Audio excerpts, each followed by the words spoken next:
It all depends upon where you're standing. Hi everybody, welcome to the County Seat. I'm your host, Chad Booth. You know, when you look at a land use map, you see all these nice borders and boundaries and colors on the ground that tell you whether you're on forest land or national park or private land. And how you use that land depends upon where you're standing.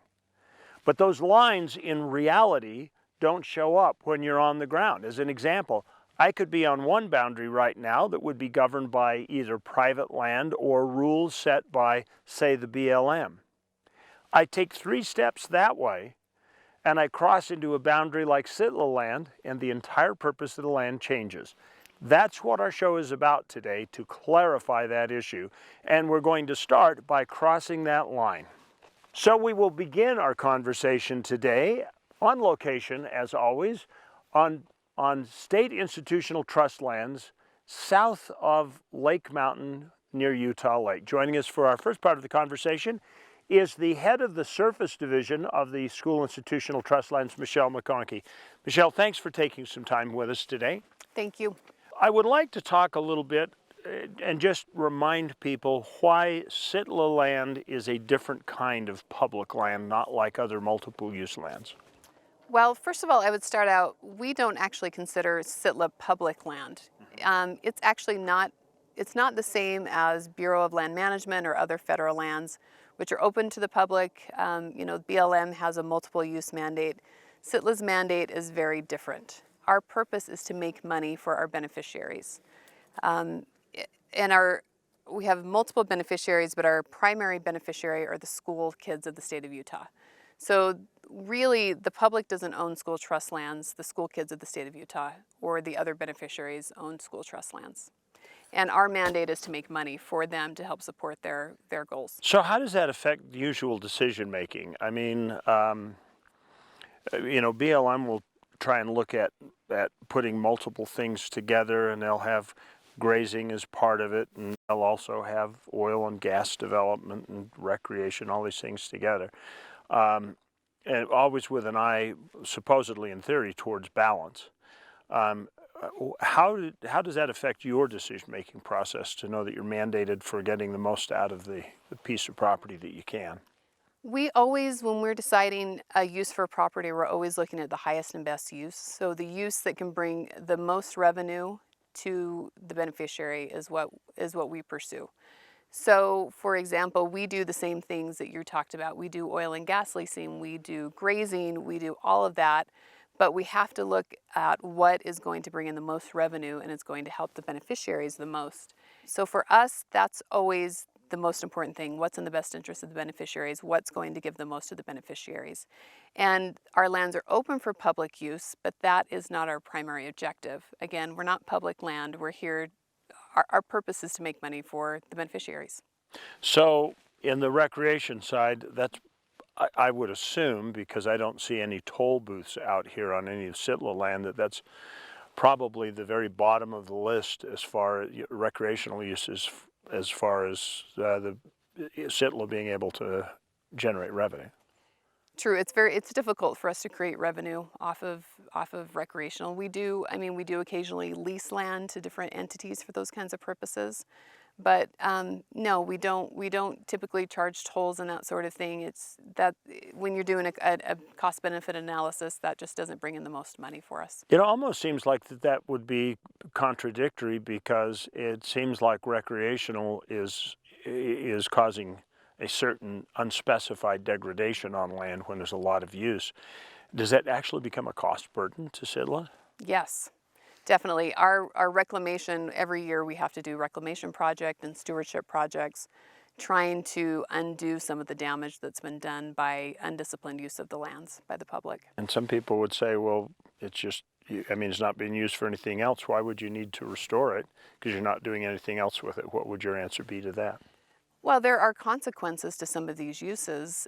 For example, if you have a proliferation of ATV trails, over time there's going to be erosion, there can be flooding, there's fires that are caused often by some of the uses that are happening. There's a lot of different issues that can result in a degradation of the resource.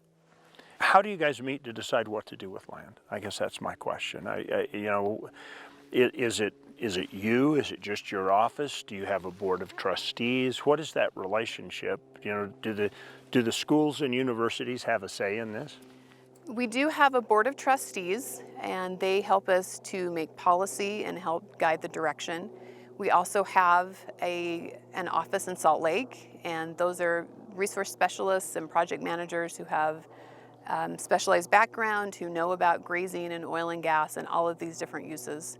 And they are the experts, and when an opportunity arises, we look at land and we make the best decision and weigh what is in the best interest of the beneficiaries. We often work with the Board of Trustees. Our beneficiaries actually do have representatives. There is an advocate's office that represents the beneficiaries, and we also work with that office, again, to make sure that we are not violating our trust duties, that we're doing what's in the best interest of our beneficiaries. Excellent. Thank you for giving us some good background. We're going to take a quick break. When we come back, we're going to delve into the issue of what kinds of damage and degradation actually are hurting SITLA lands when we come back on the county seat. So stay with us.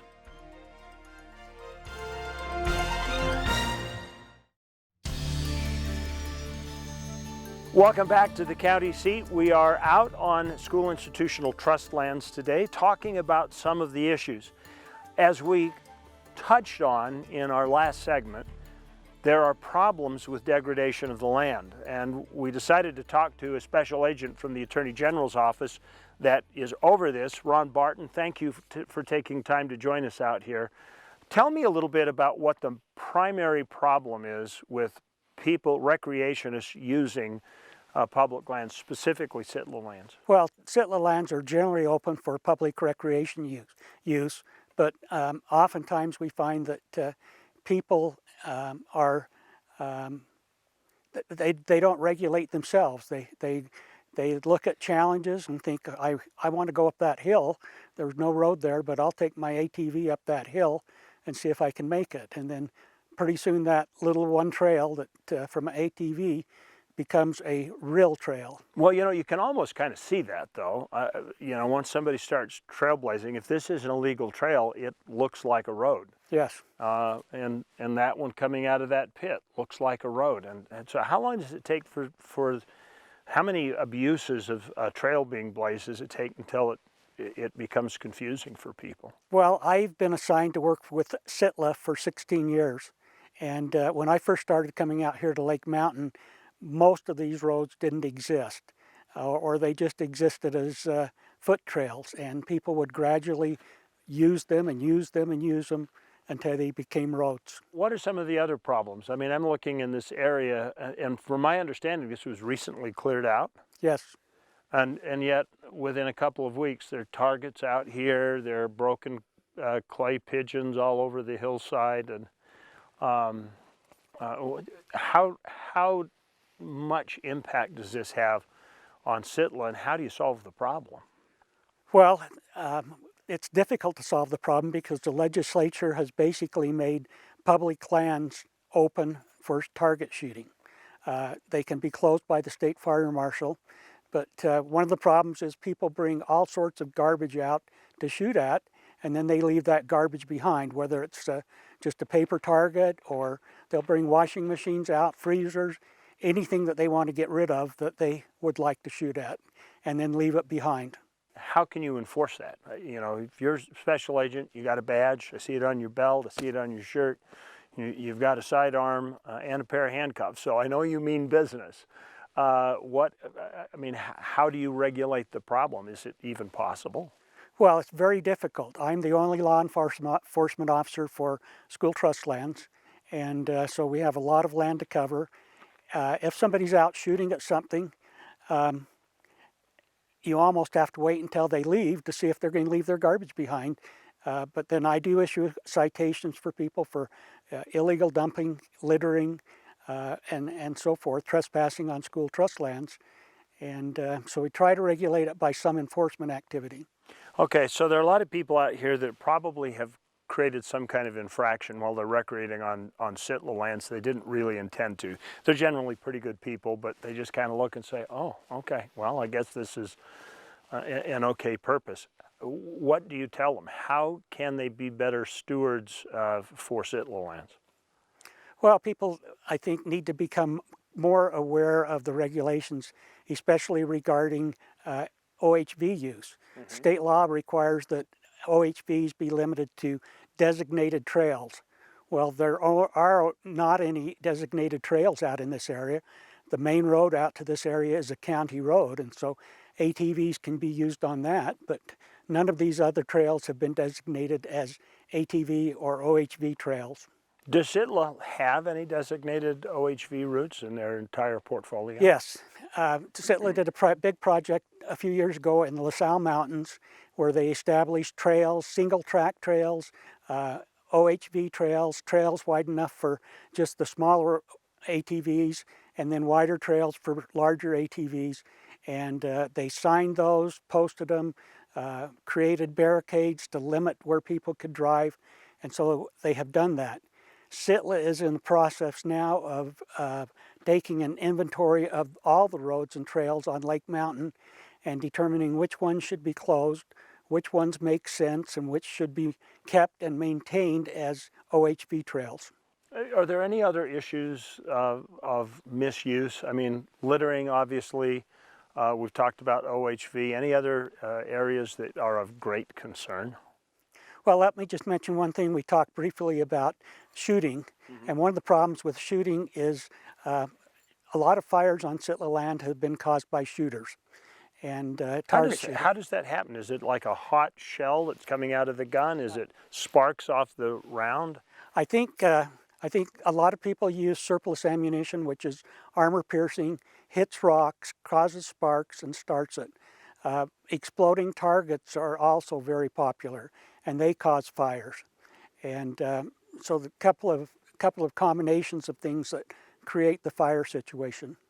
Well, listen, thank you for giving us some background on this. When we return, we'll talk to the director of the School Institutional Trust Lands and take this conversation at kind of a policy forward-looking level when we come back on the county seat. We'll be right back in a minute.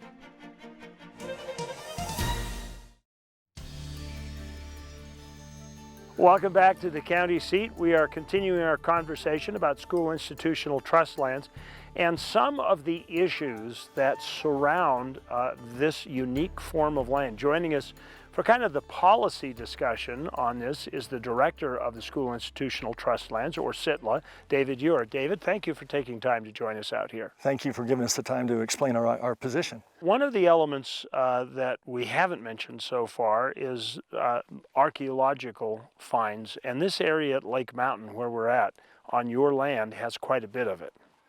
We have numerous lots, and there's places right here behind us that has a lot of it. And one of the things that we are finding is that people are using some of this backdrop here for their target practicing. Or sometimes they just don't see it and drive their cars, their trucks over the top of it, breaking it. But this whole area through here is one big treasure chest for the archaeology people to study the past and see what took place here, hundreds of thousands of years ago. That is a competing interest. It's not necessarily one that is of financial value to SITLA, but that really is your mission, and I would like to talk about the misunderstanding in general that people have with what SITLA land is. Preserving the history here is not necessarily in code, but I believe it's a humanitarian issue that we're all very sensitive to. And also, there's also code under the natural history part of the code saying that we need to work on these things. There's ways of preserving it and of even sometimes picking them up and moving them somewhere else. But I believe that preserving this history is just as important about teaching the school kids of what's taking place as it is providing money for them. So it can be worked out, but people, when they come out here, very, very seldom are cognizant of what we have back here. And I don't know that they necessarily want to deliberately destroy it, but they sure do a darn good job of trying to some days. What is that underlying issue that creates so much conflict in people's perception of SITLA lands? I believe the big difference is they have not been taught that we are likened to private, as the Supreme Court says. We are not public. If we want to be a dictatorship, we could, but that would be politically wrong to do that because we're in this world with everybody else. And we have to learn to get along. But we also have a driving Constitution of the state of Utah, the enabling law, enabling act when we came in, and the code that the legislature has passed, what our responsibility is in providing money to the trust. One of the things that has not really been discussed here is all the money is gathered is going into a trust fund for the 12 beneficiaries. And when you're in a trust fund, you are held to a higher standard. And that higher standard is what we try and live to.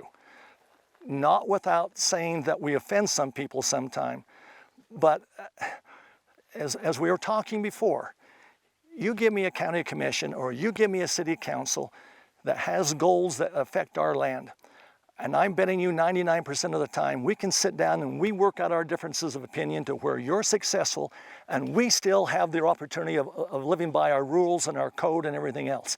It just takes communication and awareness that trust lands or school trust lands are not public. They are private or likened to private, as the Supreme Court says, and that's what we're trying to educate everybody on. It is a permissive thing because you haven't found the best and highest use for a parcel of land that allows recreation. But technically, if people abuse it, you could run a fence across it and keep them out. We could.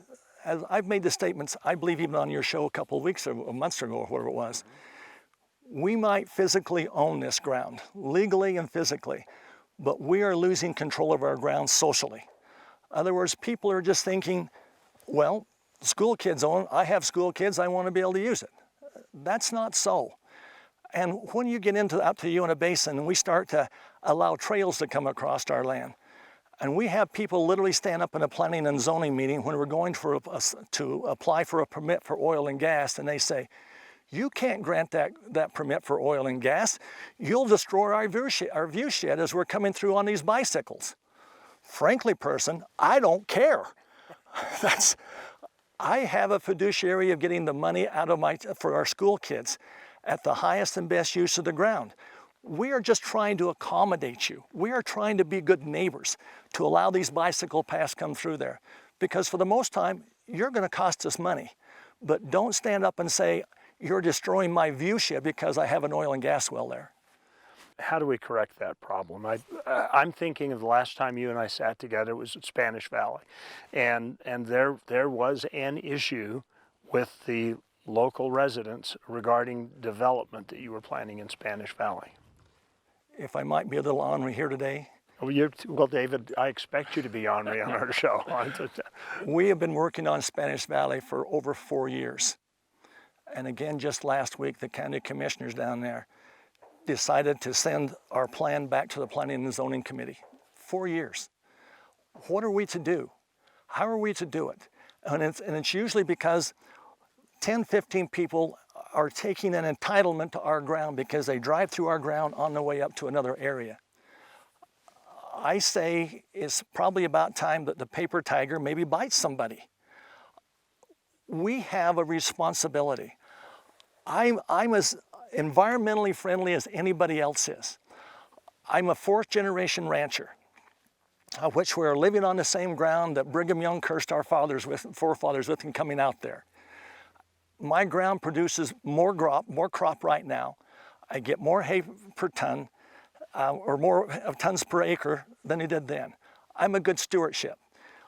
The employees that work for SITLA, they're environmentalists too, but they believe in being able to bring money in and also try and keep communities happy.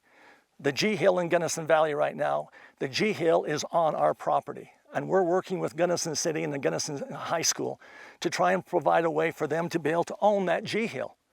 It doesn't bring us in any money, but it's a good issue that Gunnison needs to perpetuate the history of Gunnison right there. And you'll call that favor on another parcel of ground in the future? We will exchange something somehow. We're in the process of doing that.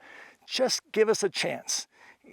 Do not take our ground for an entitlement, because it's not. That's when we'll get in a real fight.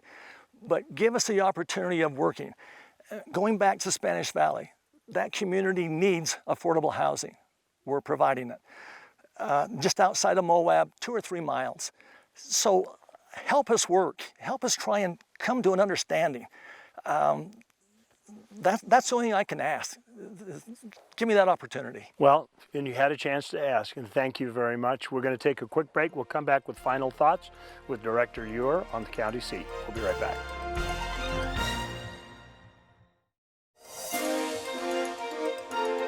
Welcome back to the county seat. We are on SITLA land today, and we are having a discussion about some of the issues out here with Director Ure.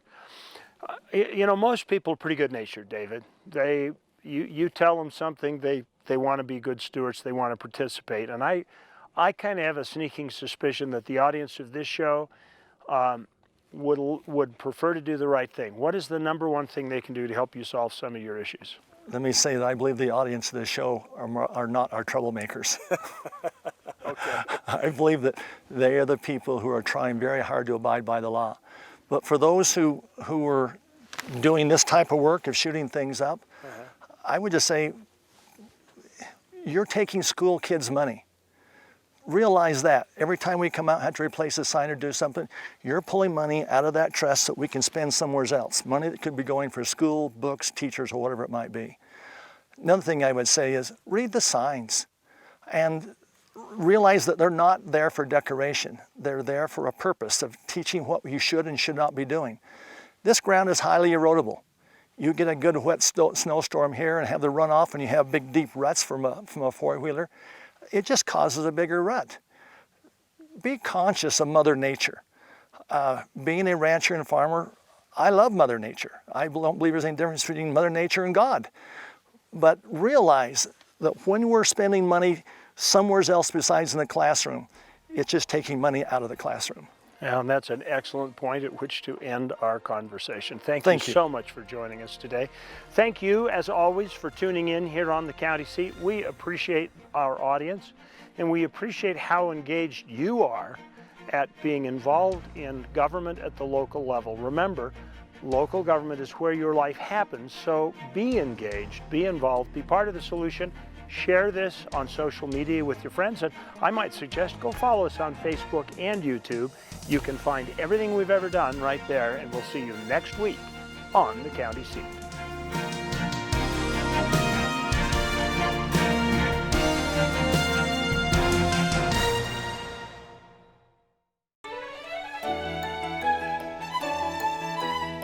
Thank you for watching the County Seat. Be sure to subscribe and turn on your notifications to keep up to date on the program and happenings around Utah.